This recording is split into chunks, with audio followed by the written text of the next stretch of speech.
미안하지 않아서가 아니라 감정을 정리하는 방식이 다를 수 있습니다. 싸운 뒤 바로 풀고 싶은 사람이 있습니다. 지금 이야기에서 오해를 풀고 서로 안아주고 다시 괜찮아지고 싶은 사람입니다. 그런데 어떤 남자는 싸운 뒤 갑자기 조용해집니다. 미안하다는 말도 늦고 먼저 다가오지도 않고 혼자 생각하겠다고 합니다. 그러면 기다리는 사람은 더 불안해집니다.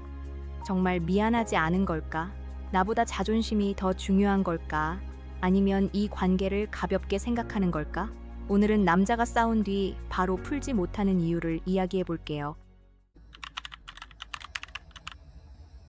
연애에서 싸움보다 힘든 건 싸운 뒤에 침묵일 때가 많습니다. 차라리 화를 내면 마음이라도 보입니다. 그런데 아무 말 없이 멀어지면 더 불안합니다. 상대가 무슨 생각을 하는지 모르기 때문입니다. 한 사람은 지금 풀어야 마음이 놓입니다. 다른 한 사람은 지금 말하면 더 망칠 것 같아서 물러납니다. 이 차이가 부딪히면 싸움은 끝났는데 마음의 거리는 더 멀어집니다. 문제는 싸운 내용보다 싸운 뒤 서로를 어떻게 다루느냐에서 커집니다. 남자가 싸운 뒤 바로 풀지 못한다고 해서 모두 마음이 없는 것은 아닙니다. 미안하지 않아서도 아닐 수 있습니다. 오히려 감정이 너무 올라와서 말이 정리되지 않는 경우도 있습니다. 하지만 그렇다고 상대를 계속 불안하게 방치해도 된다는 뜻은 아닙니다. 첫 번째 이유는 감정을 말로 정리하는 속도가 느리기 때문입니다. 어떤 사람은 감정을 느끼는 순간 바로 말할 수 있습니다. 무엇이 서운한지, 왜 화가 났는지, 어떤 말이 듣고 싶은지 비교적 빨리 표현합니다. 하지만 어떤 사람은 감정이 올라오면 머릿속이 멈춥니다. 특히 남자 중에는 감정을 바로 언어로 바꾸는데 익숙하지 않은 사람이 있습니다. 화가 난 건 알겠는데 왜 화가 났는지 잘 모릅니다. 서운한 건 알겠는데 어떻게 말해야 할지 모릅니다. 미안한 마음이 있어도 어디서부터 사과해야 할지 막힙니다. 이런 사람은 싸운 직후 대화를 하자고 하면 압박처럼 느낄 수 있습니다. 지금 당장 말해야 한다는 상황이 부담스럽습니다. 잘못 말하면 더 상처 줄 것 같고 제대로 설명하지 못하면 더 오해받을 것 같습니다. 그래서 일단 조용해집니다. 물론 기다리는 사람 입장에서는 답답합니다. 내가 지금 이렇게 힘든데 왜 아무 말도 안 하지? 왜 미안하다는 말 한마디가 이렇게 어렵지? 이렇게 느낄 수밖에 없습니다. 하지만 이 경우 핵심은 침묵의 이유입니다. 말하기 싫어서 피하는 침묵인지, 말을 고르느라 잠시 멈춘 침묵인지 구분해야 합니다. 감정을 정리한 뒤 돌아와 대화하려는 사람이라면 시간이 조금 필요할 수 있습니다. 두 번째 이유는 싸운 직후에는 방어심이 너무 커지기 때문입니다. 사람은 공격받는다고 느끼면 마음을 바로 열기 어렵습니다. 상대가 내 잘못을 말하는 순간 그 말이 사실이어도 먼저 방어가 올라올 수 있습니다. 그래서 미안함보다 억울함이 먼저 나옵니다. 내가 일부러 그런 건 아닌데, 내 입장도 있는데, 나만 잘못한 건 아닌데, 왜 내 마음은 몰라주지? 이런 생각이 먼저 들면 바로 사과하기 어렵습니다. 사과를 하면 내가 완전히 틀린 사람이 되는 것처럼 느껴집니다. 내 입장은 사라지고 상대의 말만 인정해야 하는 것처럼 느껴집니다. 그래서 입을 닫거나 거리를 둡니다. 하지만 방어심이 크다고 해서 마음이 없는 건 아닙니다. 사람은 감정이 가라앉은 뒤에야 자기 잘못을 볼 때가 있습니다. 처음에는 억울했지만 시간이 지나면 내가 말이 심했구나. 상대가 그 부분에서 상처받을 만했구나 하고 늦게 깨닫는 경우도 있습니다. 문제는 그 깨달음이 너무 늦거나 끝내 행동으로 이어지지 않을 때입니다. 혼자 생각했다면 다시 돌아와야 합니다. 내가 아까는 방어적으로만 들었던 것 같아. 네가 왜 속상했는지 다시 생각해봤어. 이렇게 말할 수 있어야 합니다. 싸운 뒤 바로 풀지 못하는 남자라도 나중에 돌아와 자기 태도를 돌아볼 수 있다면 희망이 있습니다. 하지만 매번 방어만 하고 시간이 지나도 아무 말 없이 넘어가려고 한다면 그건 감정 정리가 아니라 회피입니다. 세 번째 이유는 자존심 때문에 먼저 다가가는 것을 어려워하기 때문입니다. 싸운 뒤 먼저 말을 거는 건 생각보다 용기가 필요합니다. 특히 자존심이 강한 사람은 먼저 다가가는 순간 자신이 진 것처럼 느낄 수 있습니다. 미안하다고 말하면 상대가 더 몰아붙일까봐 걱정합니다. 그래서 마음은 풀고 싶어도 행동은 반대로 나옵니다. 말을 걸고 싶지만 무심한 척합니다. 상대가 먼저 연락해주길 기다립니다. 자기도 신경 쓰이면서 아닌 척합니다. 겉으로는 차가워 보이지만 속으로는 계속 생각하고 있을 수 있습니다. 하지만 이 방식은 상대를 더 지치게 합니다. 기다리는 사람은 자존심 싸움처럼 느껴집니다. 왜 매번 내가 먼저 풀어야 하지? 왜 내가 먼저 다가가지 않으면 아무것도 안 하지? 이런 억울함이 생깁니다. 자존심 때문에 바로 풀지 못하는 사람은 관계를 잃고 싶지 않으면서도 먼저 손 내미는 법을 모르는 경우가 있습니다. 사과가 약해지는 일이라고 배웠을 수 있습니다. 먼저 다가가면 가볍게 보일까봐 두려울 수 있습니다. 하지만 연애에서 사과는 지는 말이 아닙니다. 오히려 사과할 줄 아는 사람이 관계를 지킬 줄 아는 사람입니다. 내 자존심보다 우리 관계를 더 중요하게 여긴다는 뜻입니다. 좋아하는 마음이 있다면 결국 자존심 뒤에만 숨어 있을 수 없습니다.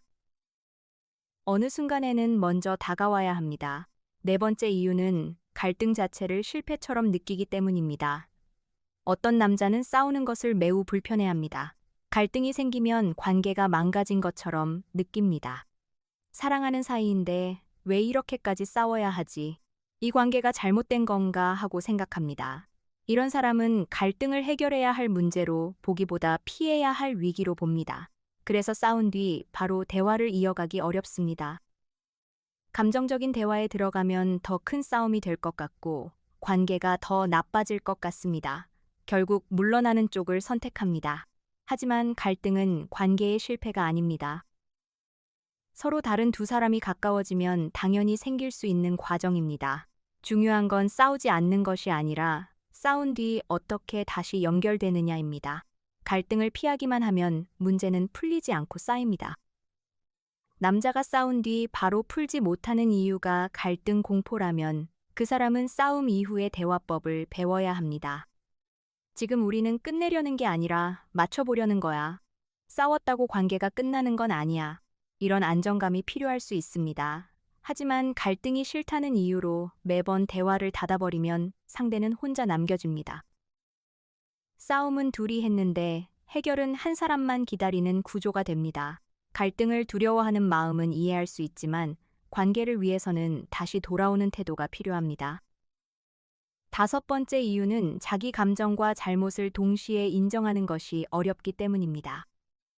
싸움에는 대부분 양쪽 감정이 섞여 있습니다. 내가 잘못한 부분도 있고 나도 서운했던 부분도 있습니다. 그런데 어떤 사람은 이 둘을 함께 붙잡는 것을 어려워합니다. 내가 미안하다고 하면 내 서운함은 사라지는 것 같습니다. 내가 잘못했다고 인정하면 상대가 모두 맞는 것 같습니다. 그래서 사과하기 전에 자기 입장을 먼저 지키려고 합니다. 하지만 성숙한 대화는 둘 다 가능해야 합니다. 내가 너에게 상처 준 건 미안해. 그리고 나도 이 부분에서는 서운했어. 이렇게 말할 수 있어야 합니다.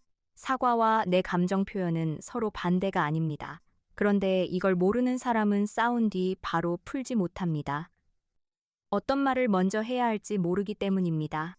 미안하다고 하면 억울하고 내 입장을 말하면 변명처럼 들릴까봐 막힙니다.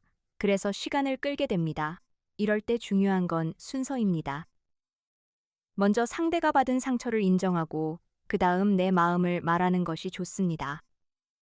아까 내 말이 심했어. 그건 미안해. 그런데 나도 그 상황에서 이런 부분이 힘들었어. 이렇게 말하면 대화가 훨씬 덜 날카로워집니다. 여섯 번째 이유는 감정이 올라왔을 때 말하면 더 심한 말을 할까봐 두렵기 때문입니다. 어떤 사람은 화가 났을 때 자기 말이 거칠어진다는 걸 압니다. 그래서 싸운 직후에는 일부러 말을 줄입니다. 지금 말하면 더 상처 줄 것 같아서 물러나는 겁니다. 이건 좋은 의도일 수 있습니다. 잠시 멈추는 건 관계를 보호하는 방법이 될 수 있습니다. 감정이 너무 뜨거울 때 억지로 대화하면 서로 더 다칠 수 있습니다. 그래서 시간차가 필요한 사람도 있습니다.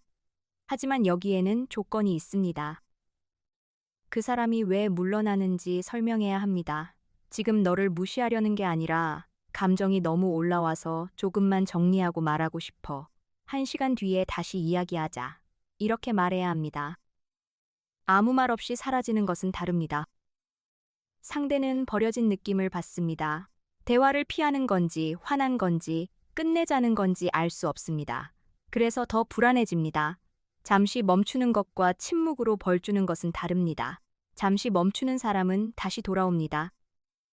침묵으로 벌주는 사람은 상대가 먼저 무너질 때까지 기다립니다. 이 차이를 잘 봐야 합니다. 7번째 이유는 문제를 해결하는 방법을 배운 적이 없기 때문입니다. 사람은 자라면서 갈등을 다루는 방식을 배웁니다. 어떤 집에서는 감정을 말하고 풀어가는 모습을 봤을 수 있습니다. 어떤 집에서는 싸우면 침묵하거나 소리를 지르거나 그냥 시간이 지나면 없던 일처럼 넘겼을 수 있습니다. 만약 누군가가 갈등 후에 사과하고 대화하는 경험을 많이 해보지 못했다면 연애에서도 그 방법을 모를 수 있습니다. 미안하다고 말하는 타이밍을 모릅니다. 상대의 감정을 어떻게 들어야 하는지 모릅니다. 내 잘못과 내 억울함을 어떻게 나눠 말해야 하는지도 모릅니다. 그래서 싸운 뒤 어색하게 굳어버립니다. 풀고 싶은데 어떻게 시작해야 할지 모르겠습니다. 괜히 말을 걸었다가 또 싸울까봐 두렵습니다. 그냥 시간이 지나면 괜찮아지겠지 하고 넘기려고 합니다. 하지만 시간이 해결해주는 문제도 있지만 시간이 덮어버리는 문제도 있습니다. 겉으로는 괜찮아진 것 같아도 마음속에는 남습니다. 다음에 비슷한 일이 생기면 더 크게 터집니다. 풀지 않은 싸움은 사라지는 것이 아니라 관계 안에 저장됩니다. 갈등 해결은 배울 수 있습니다. 처음부터 완벽하게 말하지 않아도 됩니다. 나도 어떻게 말해야 할지 잘 모르겠는데 이대로 넘기고 싶지는 않아. 이 한마디만 해도 관계는 달라질 수 있습니다. 중요한 건 피하지 않고 돌아오는 태도입니다. 8번째 이유는 상대의 감정 표현을 공격으로 받아들이기 때문입니다. 상대는 서운함을 말하고 있습니다. 그런데 남자는 그 말을 비난으로 듣습니다. 나는 이런 게 속상했어 라는 말을 너는 늘 문제야로 받아들입니다. 그러면 대화가 시작되기도 전에 방어가 생깁니다. 왜 나를 그렇게 몰아가? 너는 내 입장도 모르잖아. 또 내가 잘못했다는 거야. 이렇게 반응합니다. 이런 경우 싸운 뒤 바로 풀기는 어렵습니다. 상대의 감정을 듣는 순간 자신이 공격받는다고 느끼기 때문입니다. 그래서 일단 도망가거나 침묵합니다. 자기 마음을 보호하려는 겁니다. 하지만 연애에서 상대의 서운함은 반드시 공격이 아닙니다. 오히려 관계를 포기하지 않았기 때문에 꺼내는 말일 수 있습니다. 아무 기대도 없으면 말하지 않습니다. 아직 맞춰보고 싶으니까 말하는 겁니다. 남자가 이걸 이해하지 못하면 매번 같은 패턴이 반복됩니다. 한 사람은 연결을 위해 말하고 다른 한 사람은 공격받는다고 느껴 피합니다. 그러면 말한 사람은 더 외로워지고 피한 사람은 더 부담스러워집니다. 둘 사이의 거리는 점점 벌어집니다. 9번째 이유는 사과의 기준이 다르기 때문입니다. 어떤 사람은 싸운 뒤 바로 미안하다고 말해야 풀린다고 느낍니다. 그 말이 관계를 다시 열어주는 신호입니다. 하지만 어떤 사람은 미안하다는 말을 쉽게 하면 가볍게 느껴진다고 생각합니다. 제대로 생각한 뒤 말해야 한다고 느낍니다. 또 어떤 남자는 행동으로 풀려고 합니다. 말로 미안하다고 하는 대신 데리러 오거나 밥을 챙기거나 평소처럼 말을 겁니다. 그 사람에게는 이것이 화해의 방식일 수 있습니다. 하지만 상대는 사과 없이 넘어가려는 것처럼 느낍니다. 이 차이가 오해를 만듭니다. 한쪽은 왜 미안하다는 말을 안 하지라고 느낍니다. 다른 한쪽은 내가 이미 풀려고 행동하고 있는데 왜 몰라주지라고 느낍니다. 둘 다 나름의 방식으로 관계를 회복하려 하지만 서로에게 전달되지 않습니다. 그래서 싸운 뒤에는 화해 방식도 맞춰야 합니다. 나는 말로 사과를 들어야 마음이 풀려. 너는 행동으로 풀려고 하는 편인 것 같아. 그럼 다음부터는 최소한 미안하다는 말은 하고 그 다음 행동으로 보여주면 좋겠어. 이렇게 서로의 방식을 알려줘야 합니다. 사과는 사람마다 어색할 수 있습니다. 하지만 상대에게 필요한 방식이 있다면 배워야 합니다. 사랑한다면 내 방식만 고집할 수 없습니다. 화해도 둘이 알아들을 수 있는 언어로 해야 합니다. 10번째 이유는 싸움 후에 자기 마음이 식은 건 아닌지 확인하려고 거리를 두는 경우입니다. 어떤 남자는 크게 싸운 뒤 마음이 복잡해집니다. 내가 이 사람을 계속 좋아하는 게 맞나? 우리가 잘 맞는 게 맞나? 이 싸움이 반복되면 괜찮을까?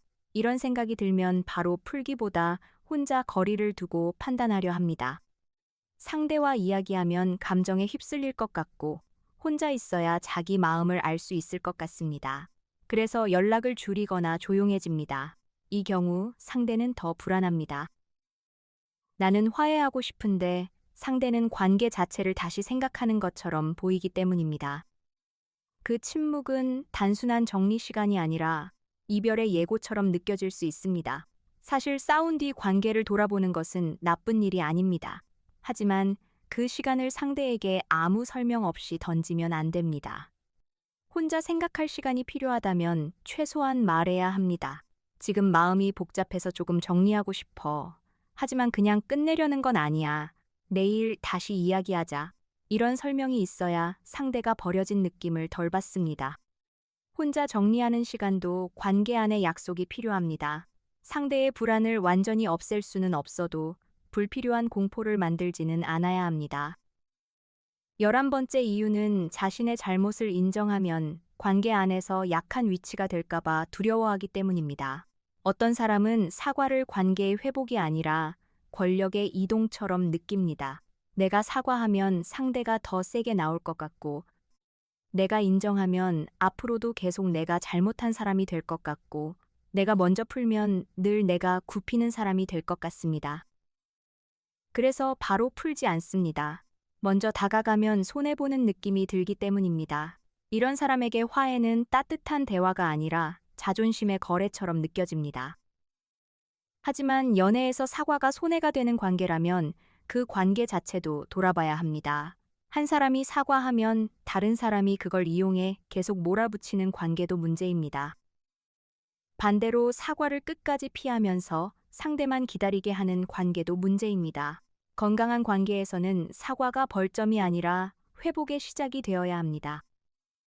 남자가 싸운 뒤 바로 풀지 못하는 이유가 이런 두려움이라면 둘 사이에는 안전한 사과의 경험이 필요합니다. 미안하다고 말했을 때 비난이 아니라 대화로 이어지는 경험.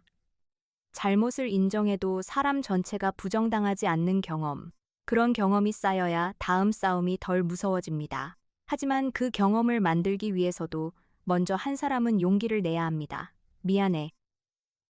그런데 나도 내 마음을 말하고 싶어. 우리 둘 다 조금씩 들어보자. 이렇게 시작할 수 있어야 합니다. 12번째 이유는 싸움을 끝내는 것과 문제를 해결하는 것을 헷갈리기 때문입니다. 어떤 남자는 싸움이 멈추면 풀린 거라고 생각합니다. 더 이상 말다툼하지 않으면 괜찮아진 것이라고 봅니다. 분위기가 다시 평소처럼 돌아오면 해결됐다고 느낍니다. 하지만 상대는 다르게 느낄 수 있습니다. 싸움은 멈췄지만 상처는 남아 있습니다. 말투는 부드러워졌지만 사과는 없었습니다. 겉으로는 웃고 있지만 마음속에는 아직 묻지 못한 말이 있습니다. 이 차이 때문에 싸운 뒤 바로 풀리지 않습니다. 남자는 왜 아직도 그 이야기를 하냐고 느낍니다. 상대는 제대로 풀린 적이 없는데 왜 넘어가려고 하냐고 느낍니다. 서로가 생각하는 화해의 기준이 다른 겁니다. 싸움을 끝내는 것은 조용해지는 것입니다. 문제를 해결하는 것은 서로의 마음을 확인하는 것입니다. 이 둘은 다릅니다. 조용해졌다고 해서 해결된 것은 아닙니다. 진짜로 풀려면 적어도 3가지가 필요합니다. 무엇이 상처였는지 확인하는 것, 각자 어떤 마음이었는지 말하는 것, 다음에는 어떻게 할지 정하는 것입니다. 이 과정 없이 그냥 시간이 지나면 같은 문제는 다시 돌아옵니다. 그렇다면 싸운 뒤 바로 풀지 못하는 남자와 어떻게 대화해야 할까요? 첫째, 지금 당장 결론을 요구하기보다 돌아올 시간을 정하는 것이 좋습니다. 지금 바로 말하기 어려우면 1시간 뒤에 다시 이야기하자. 오늘 안에는 꼭 마무리하고 싶어. 이렇게 말하면 기다리는 사람도 덜 불안하고 정리할 시간이 필요한 사람도 숨 쉴 공간이 생깁니다. 둘째, 침묵이 무시처럼 느껴진다는 것을 알려줘야 합니다. 너무 몰아붙이지 않더라도 분명히 말해야 합니다. 네가 조용해지면 나는 버려진 느낌이 들어. 생각할 시간이 필요한 건 이해하지만 언제 다시 이야기할지는 말해줬으면 좋겠어. 이렇게 말하면 감정과 기준이 함께 전달됩니다. 셋째, 사과와 입장 설명을 나눠서 해야 합니다. 싸운 뒤 대화가 꼬이는 이유는 사과와 변명이 섞이기 때문입니다. 먼저 상처를 인정하고 그 다음 내 입장을 말해야 합니다. 이 순서가 지켜지면 상대도 방어를 덜하게 됩니다. 넷째, 화해를 평소처럼 넘어가는 것으로 끝내지 않아야 합니다. 밥 먹자고 하는 것, 농담하는 것, 평소처럼 연락하는 것도 화해의 시도일 수 있습니다. 하지만 상처가 컸다면 말로 확인해야 합니다.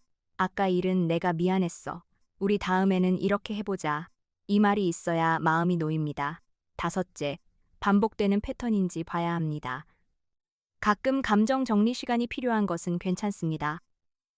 하지만 매번 싸울 때마다 사라지고 말하지 않고 나중에도 아무렇지 않게 넘어가려 한다면 문제입니다. 그건 감정 정리가 아니라 관계 회피일 수 있습니다. 오늘 이야기를 정리해 볼게요. 남자가 싸운 뒤 바로 풀지 못하는 이유는 미안하지 않아서만은 아닙니다. 감정을 말로 정리하는 속도가 느릴 수 있습니다. 방어심이 먼저 올라올 수 있습니다.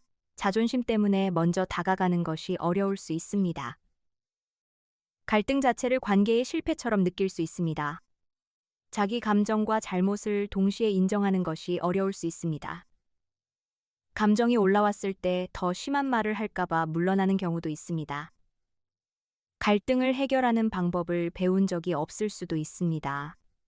상대의 감정 표현을 공격으로 받아들일 수도 있습니다. 사과의 기준이 다를 수도 있습니다. 싸움 후에 자기 마음을 확인하려고 거리를 두는 경우도 있습니다. 잘못을 인정하면 약한 위치가 될까봐 두려워할 수도 있습니다.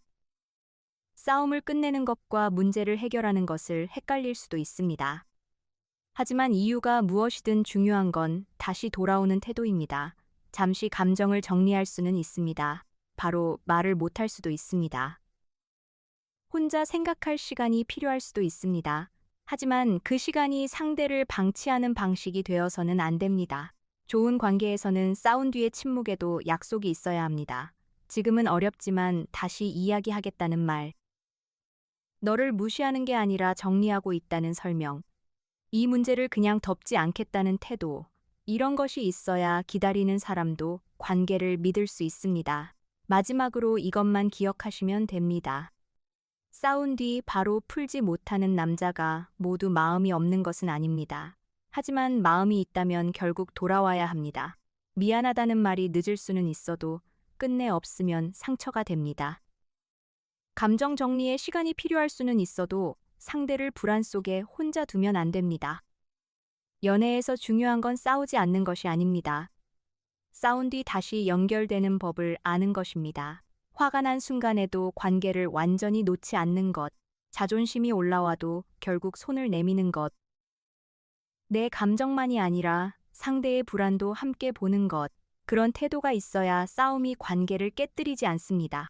오히려 서로를 더 이해하는 계기가 될 수 있습니다. 싸운 뒤의 시간은 관계가 얼마나 단단한지 드러나는 순간입니다. 그 순간에 도망만 가는 사람인지, 시간이 걸려도 다시 돌아오는 사람인지 봐야 합니다. 미안하지 않아서가 아니라 감정을 정리하는 방식이 다를 수 있습니다. 하지만 사랑한다면 그 방식도 함께 조율해야 합니다. 한 사람은 바로 풀어야 살고, 한 사람은 잠시 멈춰야 말할 수 있다면 둘 사이의 규칙을 만들어야 합니다. 서로 다른 방식을 이해하되 서로를 외롭게 만들지 않는 방향으로 가야 합니다. 결국 싸운 뒤 진짜 필요한 건 완벽한 말이 아닙니다. 관계를 놓지 않겠다는 신호입니다. 지금은 서툴러도 다시 이야기하고 싶다는 마음입니다. 그 마음이 있다면 싸움은 끝이 아니라 조율의 시작이 될 수 있습니다.